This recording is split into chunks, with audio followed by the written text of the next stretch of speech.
Hello and welcome to another episode of Talking Democracy. I'm your host, Mark Bannister. Our guest today is Hays City Commissioner Kent Stewart. Commissioner Stewart is serving his third term in city government. Outside his duties as city commissioner, Stewart also serves the Hays community as the director of university relations here at Fort Hays State University. We're talking city government today on Talking Democracy.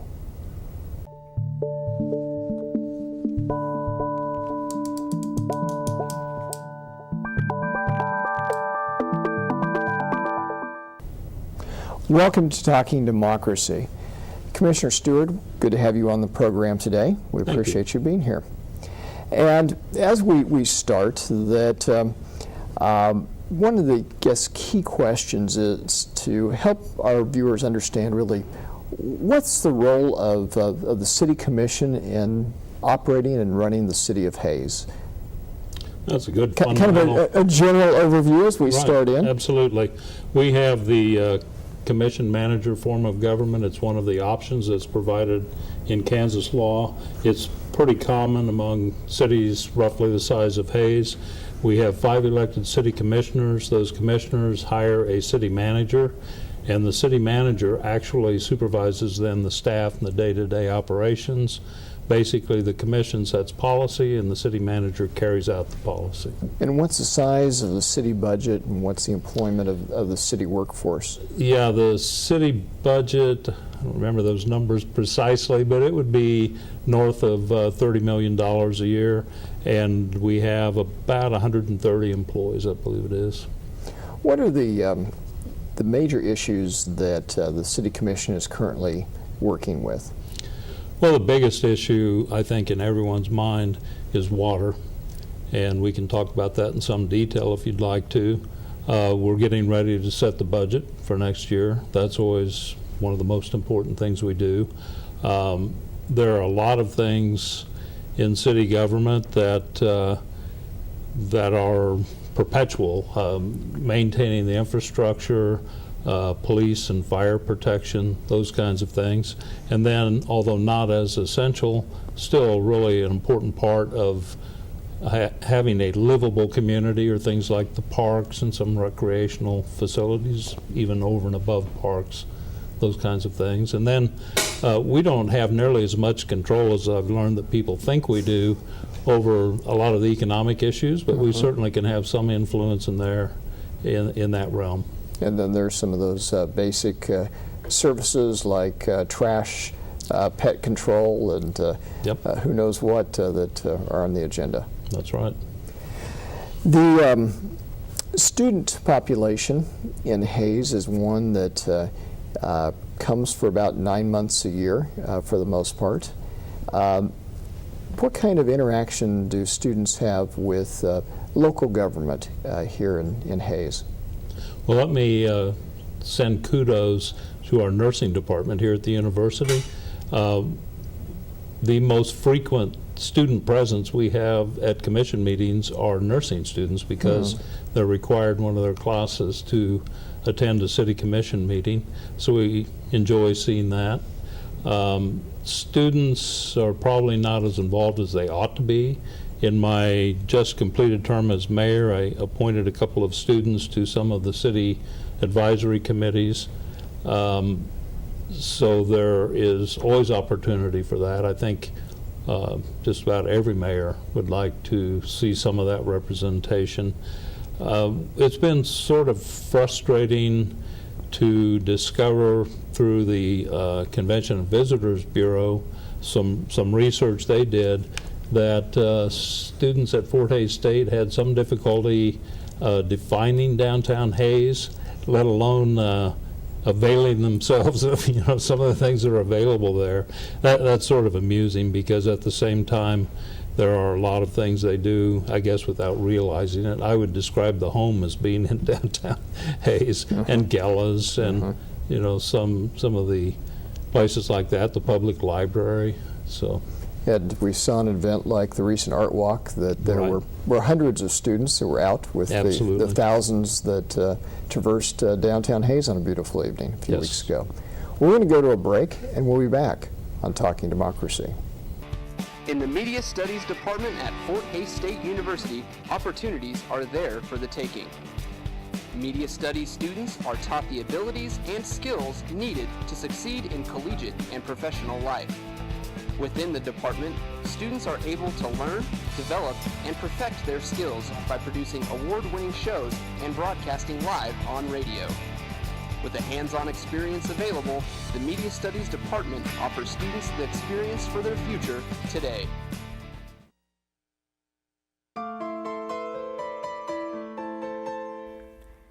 Euthanization has decreased 22% since the 1970s. However, approximately 6 to 8 million dogs and cats are put in animal shelters each year, with 3 to 4 million of those being euthanized. Today's average animal shelter contains over 25% of dogs that are purebreds. Most pets come to find themselves in shelters for a variety of reasons: family tragedies, unlucky circumstances, or irresponsible owners. It is only with help from people like you that we can help prevent the overpopulation problem. Adopt a pet from your local humane society. Even if you can't adopt a pet, contact your local animal shelter and find a way to get involved. Volunteers are always needed. Please be a responsible pet owner. Save a life. Add some joy to your own world.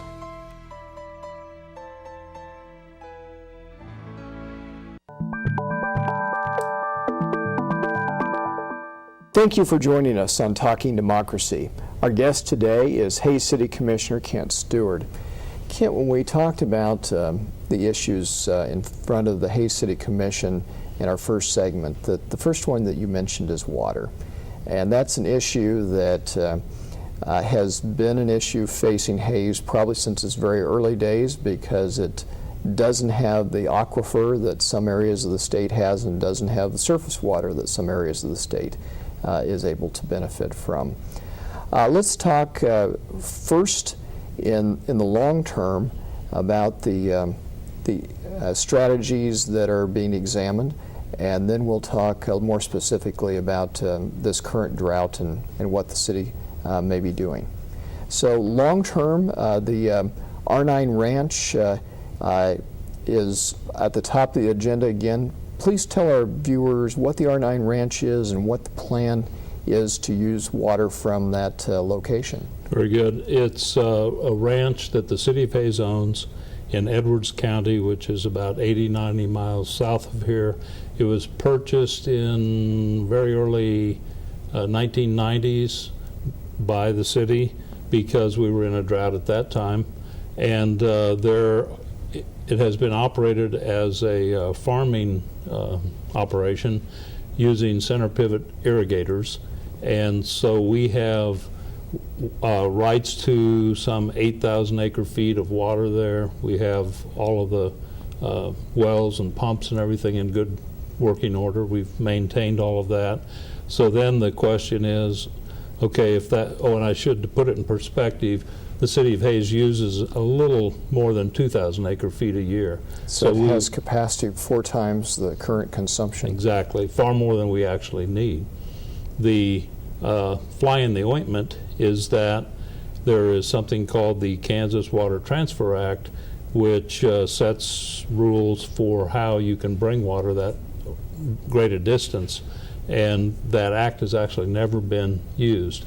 So we decided as a city commission, after years and years of studies and deliberations and ideas and so forth, that we were going to zero in on the ranch, and that was going to be project number 1. And as part of doing that, we've approached Russell, Ellis, Victoria. We're going to be meeting with one of the rural water districts fairly soon. We've talked to the people in La Crosse, because as we just talked about, there's more water there than we need, and there are a lot of other communities here that have the same problem or worse than what we have. And of course it would be to our benefit if we had partners that would share in some of the cost involved. So we're trying to approach it as a regional solution. I understand from talking with some K-State faculty that have been studying this that they see this as a benefit for both the Arkansas River Basin and for the Smoky Hill and Big Creek River basins, in that the amount of water that could be withdrawn by the City of Hays will be less than can be withdrawn for agriculture, which will reduce the net water usage on the Arkansas, while the effluent from this water that's been moved up will be partially recharging this basin. Yeah, that's exactly right. The costs that we're looking at, we've estimated at $65 million, and that is a ballpark figure right now. I mean, we've looked at it fairly carefully, but until you go through the whole process, you don't know exactly. And one of the things that's been really frustrating to me is all the public officials that talk about this talk in terms of it taking 5 to 10 years to decide whether we get permission to move that water. I think that's outrageous. You know, to take 5 or 10 years is a really good thing for the lawyers and the engineers. For the bureaucrats, I guess it's the best thing because it's the path of least resistance. But I think it's fair to classify this as an emergency. I don't think they should be rash in figuring out how this law should work, but I think they should treat it as having great importance and expedite the process as much as possible. I don't understand why it would take more than 2 or 3 years. Now, what are some of the other long-term options that the City of Hays has examined and has decided are less fruitful than the R9 Ranch? We looked at Canopolis, and then a study was released on it that it was over-allocated and was silting in, so it wasn't a solution. Wilson Lake, we were in the process of a huge study, and then the federal government said, well, we don't have the money to complete it, and we told them, we'll pay for it. And they said, no, we can't do that. So we finally gave up on that. People talk about Cedar Bluff as a possibility. In fact, when we met with the city of Russell, the city council there, a couple of the councilmen tried to really push the idea of Cedar Bluff as a quicker solution because they actually own water rights there to 2,000 acre feet. And they said, we have 2,000 acre feet of water and you have money, why don't you build the pipeline and you can have 1,000 acre feet of water. The problem with that is that I've always been told that Cedar Bluff would not be able to sustain that kind of a draw year after year after year, which is the only way it makes sense economically. And anyway, so I urge that we as a commission formally get back in touch with Russell and say, we're spending some $30 million, or I'm sorry, some $300,000 in the initial process with the ranch in Edwards County and not charging anybody else. We're just going to take care of that. So if the city of Russell really believes in Cedar Bluff as the solution and could show me that what I'm assuming is wrong, which is always a possibility, that they should take charge of that responsibility and talk to the regulators and make sure the engineering is in place and talk to the lawyers and all of that. So I don't know where that will go. And it looked like a few years ago, and time goes faster than I'd like to believe, so it's probably a little longer than a few years ago, that Hays scored a major step in water resources when the state basically conceded that Hays's water rights on the Smoky Hill were prior rights to the building of Cedar Bluff, but there has to be water in Cedar Bluff to be released before that really matters. Well, and we have had a couple of releases from Cedar Bluff, and of course that caused great wailing and gnashing of teeth in Trego County, and I understand if I lived there I wouldn't want to see that either. But a couple of the projects we'd looked at, one of them was called the South Russell Project, you probably recall that, but what we discovered was that it wouldn't really work as it wouldn't be drought proof because our rights would give way to the stream flow requirements. We'd have to stop drawing during really dry periods. Well, Cedar Bluff has just captured all that water, and they're in violation of those same stream flow requirements. So we put some pressure on the state, contacted them and said, you know, you can't make us live up to this where the water's going away and let the people upstream get away with breaking that law. And so that's why we've been, even though we don't actually own water rights in Cedar Bluff, we do have stream flow rights, and so we've had those releases. Senior rights on the Smoky Hill that exist prior to Cedar Bluff. But even without the senior rights, you can't just impound water and hold it without letting any stream flow occur. Very good.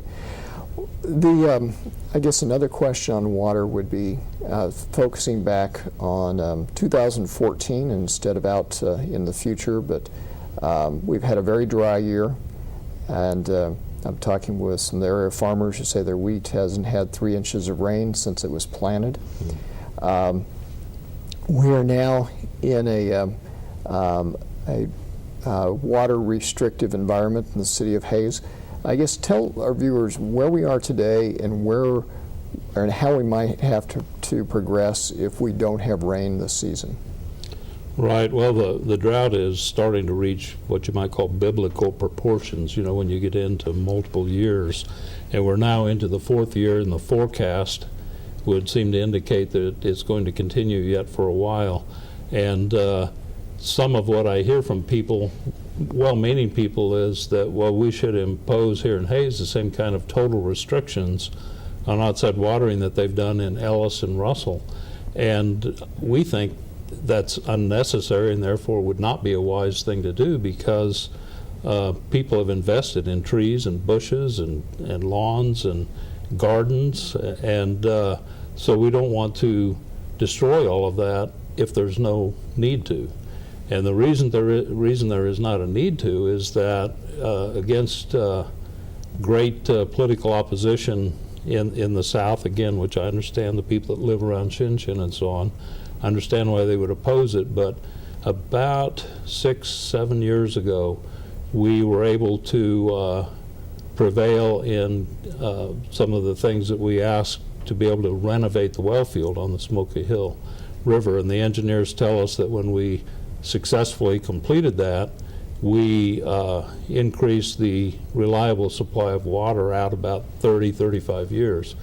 Now, if a drought it's already 4 years. If the drought goes 10 years, all bets are off. You know, I mean, I can't even imagine what that would be like.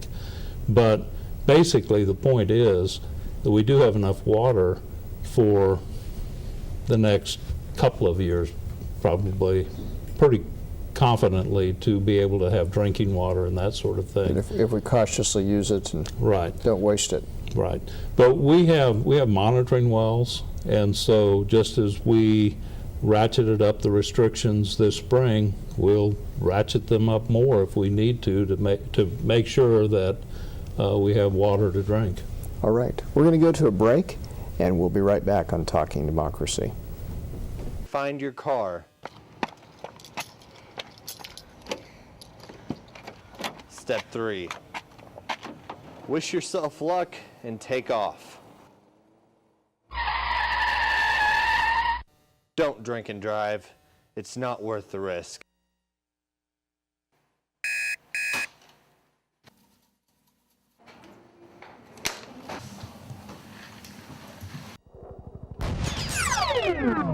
This isn't a good lifestyle to have. Quit hitting the snooze button. Get up and go in the morning. Feeling fresh and clean helps boost your self-confidence. Start your day with some fruits and breads, like oatmeal. Exercise releases endorphins that make you feel happy and energetic. Live healthy.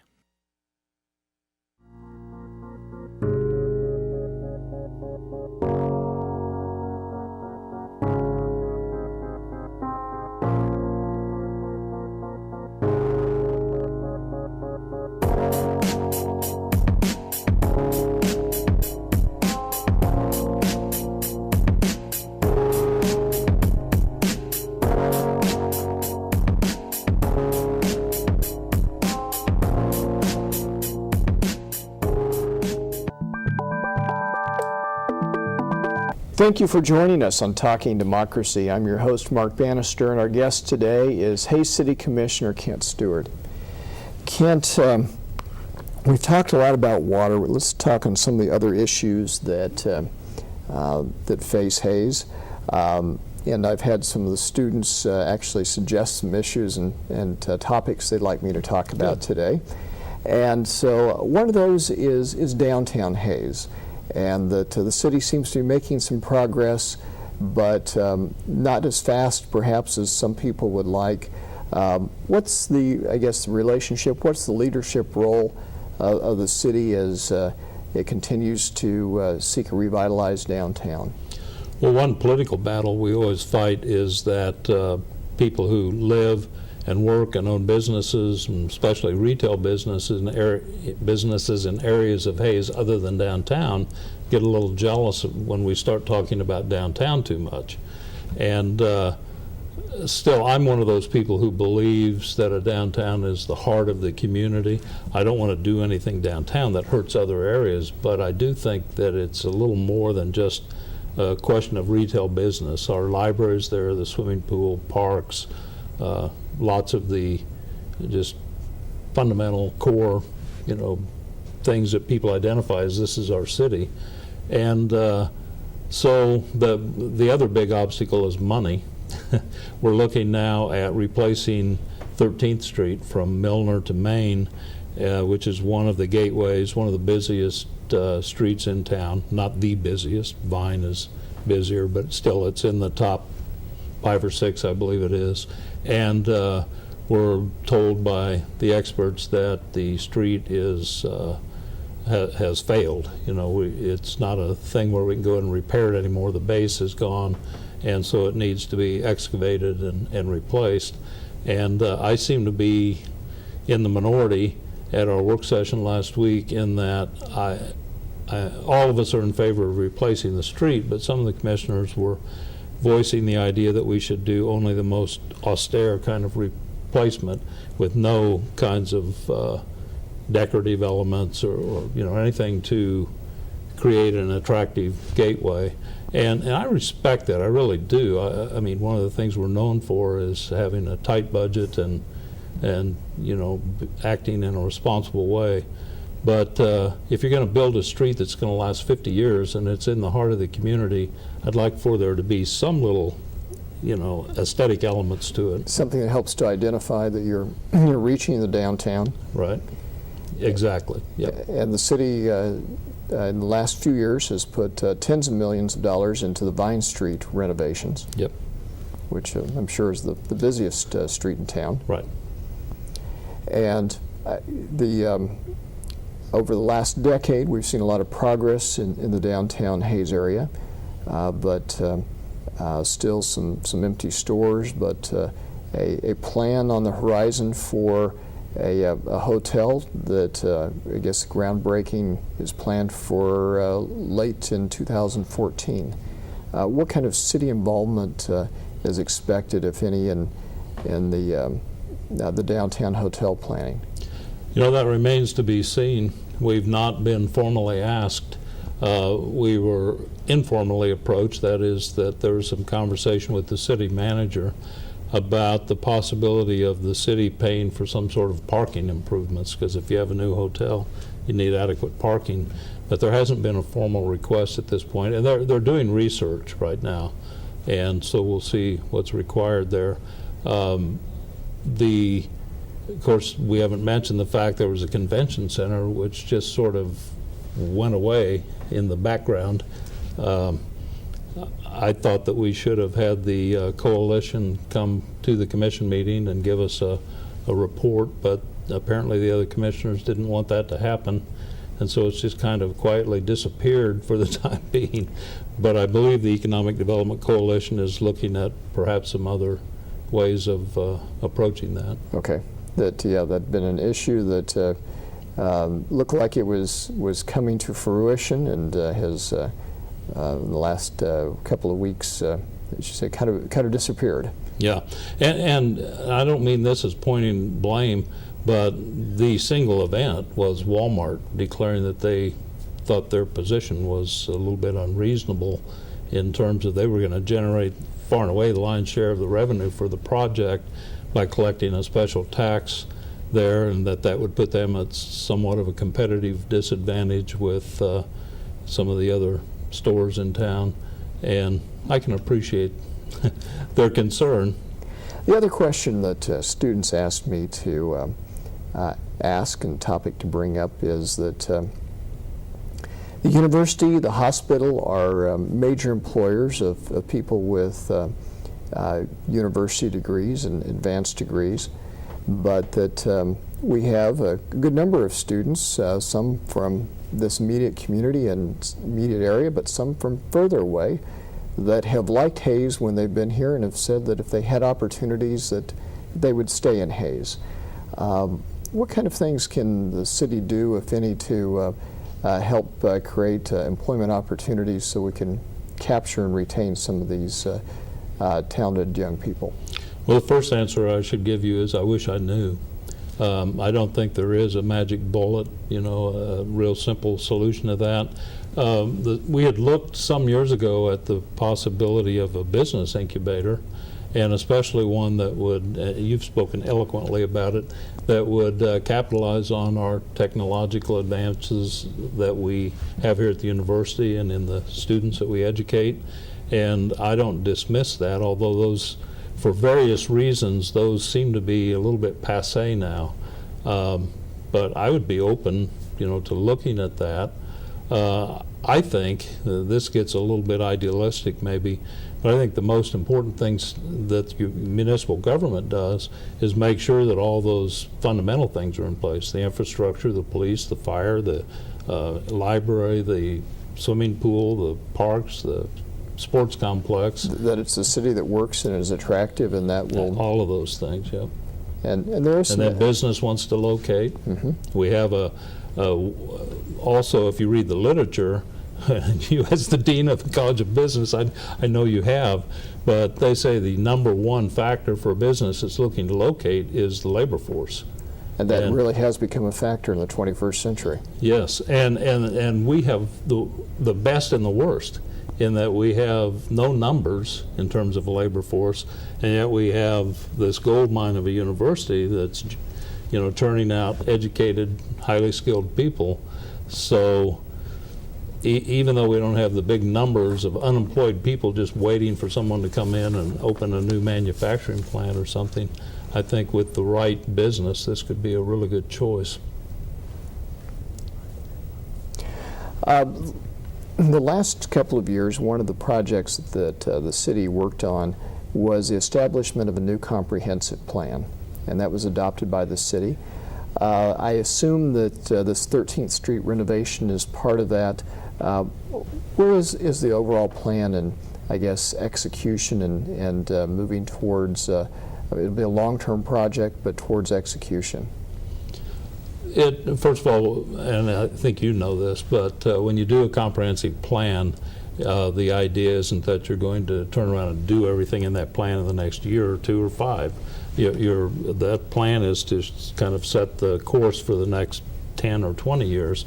And we're fortunate in having redone it so that it's more, it's based on better information because it's all current. And we worked with a consultant, and we created lots and lots of opportunity for citizens to be part of it. We did meetings with all different kinds of constituents over 3 days. And so, and I should also say that a comprehensive plan, strictly speaking, is about land use. Now, we were a little more ambitious than that. It was kind of a comprehensive plan with a little bit of a strategic plan as part of it. But the biggest thing of all is land use, saying, okay, this is the physical layout of the city, this is where we have infrastructure, this is where we should be looking at building new infrastructure, we should look at these kinds of businesses locating here, residences in these other areas. And then once you have that plan in place, then exactly as you indicated, we don't have enough money to go out and rebuild several streets every year, so then we follow that plan, and 13th is the street that had risen to the top. And well, of course, this summer 41st is being done, so we try to keep making those kinds of improvements, but you need to, having limited resources, you need to be very strategic about what you do. You have to prioritize those. Exactly. Well, our time has gone quite quickly here. I want to thank our guest, Kent Stewart, Hays City Commissioner, for being on the program today. It's always a pleasure to have you on and to Thank you, spend Dean time with you. Bannister. Yeah, us being colleagues, it was a real pleasure. It has been. I'd like to encourage our viewers to check out Talking Democracy and other services offered by the Tiger Media Network at tmn.fhsu.edu. Thank you for joining us.